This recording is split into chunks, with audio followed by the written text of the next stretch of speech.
Festival mountain retreat Kakkadampoyil Nayadampoyil. നിലമ്പൂരിൽ ഇക്കുറി UDF ചരിത്ര വിജയം നേടുമെന്ന് UDF സ്ഥാനാർത്ഥി ആര്യാടൻ ഷൗക്കത്ത്. നിലമ്പൂരിലെ വസതിയിൽ A+ വിഷനോട് സംസാരിക്കുകയായിരുന്നു അദ്ദേഹം. 21-ന് ശനിയാഴ്ച നാമനിർദ്ദേശ പത്രിക സമർപ്പിക്കുമെന്നും 22-ന് നിലമ്പൂർ നിയോജക മണ്ഡലം UDF കൺവെൻഷനും നടക്കും. 23, 24 തീയതികളിലായി പഞ്ചായത്ത് കൺവെൻഷനുകൾ നടക്കും. 25, 26, 27 തീയതികളിലായി ബൂത്ത് തല കൺവെൻഷനും നടക്കും. 27 മുതൽ സ്ഥാനാർത്ഥി പ്രചരണ പരിപാടികൾക്ക് തുടക്കമാകുമെന്നും അദ്ദേഹം പറഞ്ഞു. നമ്മൾ നേരത്തെ തന്നെ തെരഞ്ഞെടുപ്പ് പ്രചരണത്തിനുള്ള എല്ലാ ഒരുക്കങ്ങളും വളരെ നേരത്തെ തന്നെ പൂർത്തീകരിച്ചു. നമ്മളെ സംബന്ധിച്ചിടത്തോളം ഒരു കാത്തിരിപ്പിന്റെ പ്രശ്നം വന്നിട്ടില്ല.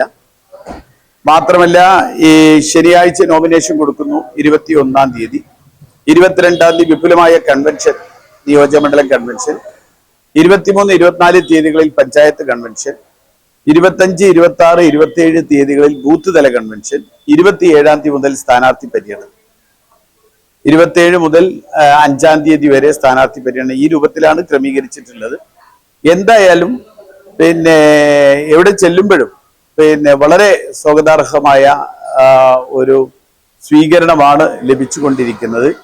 കാരണം എല്ലാവർക്കും ഈ കഴിഞ്ഞ 10 വർഷക്കാലമായി പലപ്പോഴും മൃതപ്രായമായി കിടന്നിരുന്ന LDF സർക്കാരിന്റെ നിലമ്പൂർ പൂർണ്ണമായും അവഗണിക്കപ്പെട്ടിരുന്ന ഒരു കാലത്ത് നിന്ന് ഒരു മോചനം നിലമ്പൂരിന് ലഭിക്കുന്നു എന്നത് കൃത്യമായി ജനങ്ങൾക്ക് ബോധ്യമായിരിക്കുന്നു എന്നതാണ് യാഥാർത്ഥ്യം.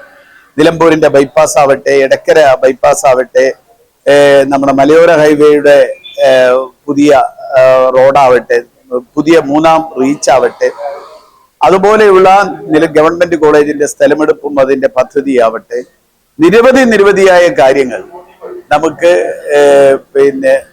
എടുക്കാൻ സാധിച്ചു. മൃതപ്രായമായി കിടന്നിരുന്ന പദ്ധതികൾ നമുക്ക് പുറത്തെടുക്കാൻ സാധിച്ചു എന്നത് വലിയ ചാരിതാർത്ഥ്യമുള്ള കാര്യമാണ്. ഇക്കുറി നിലമ്പൂർ മണ്ഡലത്തിൽ UDFന് അനുകൂല സാഹചര്യങ്ങൾ ഏറെയാണ്. ചരിത്ര ഭൂരിപക്ഷത്തോടെ വിജയിക്കും. ടീം UDFനെ ജനം സ്വീകരിച്ചു കഴിഞ്ഞു. കഴിഞ്ഞ 10 വർഷത്തെ LDF ഭരണത്തിനെതിരെ വിധിയെഴുതാൻ ജനം കാത്തിരിക്കുകയാണെന്നും ആര്യാടൻ ഷൗക്കത്ത് പറഞ്ഞു. MLA എന്ന നിലയിൽ 200 ദിവസം മാത്രമാണ് പ്രവർത്തിക്കാൻ കഴിഞ്ഞതെങ്കിലും ഈ കുറഞ്ഞ കാലയളവിൽ 200 കോടിയുടെ വികസനം കൊണ്ടുവരാൻ കഴിഞ്ഞു. നിലമ്പൂർ ബൈപ്പാസ്, എടക്കര ബൈപ്പാസ്, മലയോര ഹൈവേ, 3-ാം റീച്ച്, നിലമ്പൂർ ഗവൺമെന്റ് കോളേജിന് സ്ഥലം ഏറ്റെടുക്കൽ തുടങ്ങി നിരവധി പ്രശ്നങ്ങൾക്ക് പരിഹാരമുണ്ടാക്കാൻ സാധിച്ചു.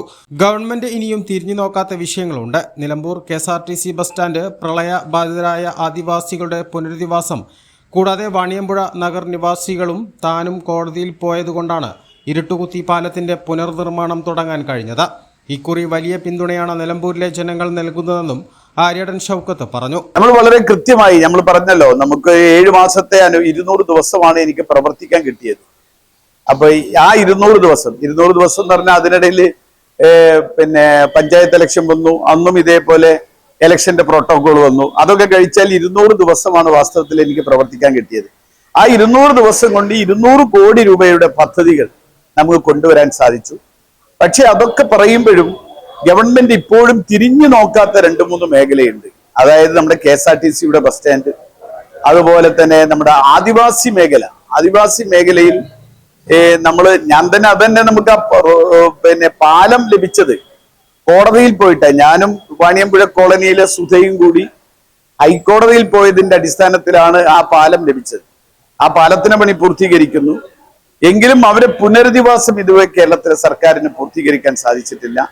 മാത്രമല്ല, നമ്മൾക്ക് പുതിയ നിലമ്പൂരിന് വളരണമെങ്കിൽ ടൂറിസം മേഖലയിൽ വലിയ പദ്ധതികൾ നമുക്കുണ്ടാവും. അതിനു വേണ്ടിയുള്ള വലിയ ശ്രമമാണ്.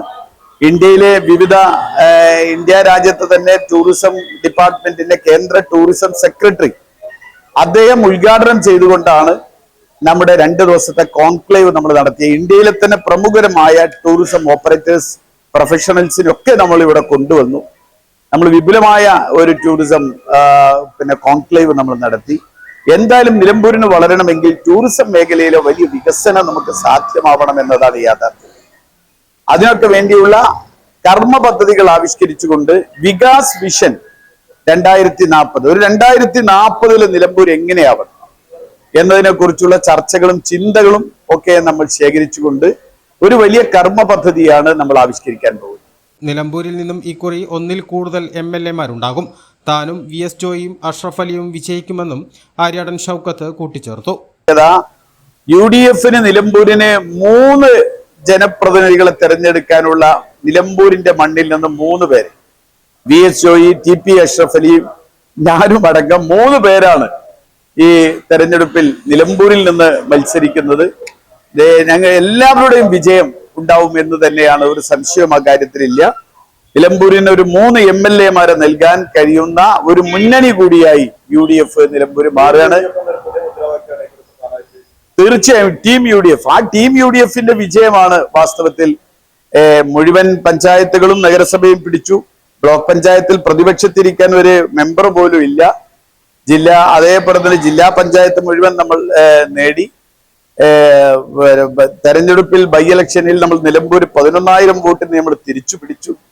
മാത്രമല്ല നിലമ്പൂർ ഒരു വലിയ ജൈത്രയാത്ര, കഴിഞ്ഞ കാലത്ത് നിലമ്പൂരിന് നഷ്ടപ്പെട്ടത് മുഴുവൻ വീണ്ടെടുക്കാനുള്ള വലിയ ശ്രമമാണ്. അതിലേക്കാണ് ഇനി നിലമ്പൂരിൽ നിന്ന് 3 MLA-മാര് കൂടി നിലമ്പൂരിൽ നിന്ന് വരും എന്ന് തന്നെയാണ്. ഒരു ചരിത്ര ഭൂരിപക്ഷം ഇത്തവണ ഉണ്ടാകുമെന്ന കാര്യത്തിൽ തർക്കമുണ്ട്. നിലമ്പൂർ. വിവിധ ഇനം തെങ്ങിൻ തൈകൾ, 30 ഇനം പ്ലാവിൻ തൈകൾ, 60 ഇനം മാവിൻ തൈകൾ, 10 ഇനം റംബൂട്ടാൻ, 14 ഇനം പേരകൾ, 10 ഇനം ചാമ്പകൾ, എല്ലാ ഇനത്തിലുള്ള സ്വദേശി വിദേശി പഴവർഗ ചെടികൾ. മോഹിത് നഗർ, ഇന്റർമംഗള, കാസർഗോഡൻ കൊമങ്ങിൻ തൈകൾ, ഇൻഡോർ ഔട്ട്ഡോർ ചെടികൾ, ആമ്പൽ, താമര തുടങ്ങി വാട്ടർ പ്ലാന്റുകളുടെ കളക്ഷനുകൾ. സിമന്റ്, മണ്ണ്, പ്ലാസ്റ്റിക്, സെറാമിക്, ഫൈബർ ചെടിച്ചട്ടികളുടെ മികച്ച ശേഖരം. ജൈവവളങ്ങൾ, ജൈവ കീടനാശിനി, ഹോർട്ടിക്കൾച്ചർ ഉപകരണങ്ങൾ, അലങ്കാര മത്സ്യങ്ങൾ എല്ലാം ഒരു കുടക്കീഴിൽ. ആവശ്യക്കാർക്ക് വീട്ടിലെത്തിച്ച് നൽകുകയും ചെയ്യുന്നു. വിശ്വസിക്കാം, ചെടികൾക്ക് 100% ഗ്യാരണ്ടി ഞങ്ങൾ ഉറപ്പു നൽകുന്നു. Ayan nursery, Pookkottumpadam, Karulai road, Uppuvally. Phone 9446337875.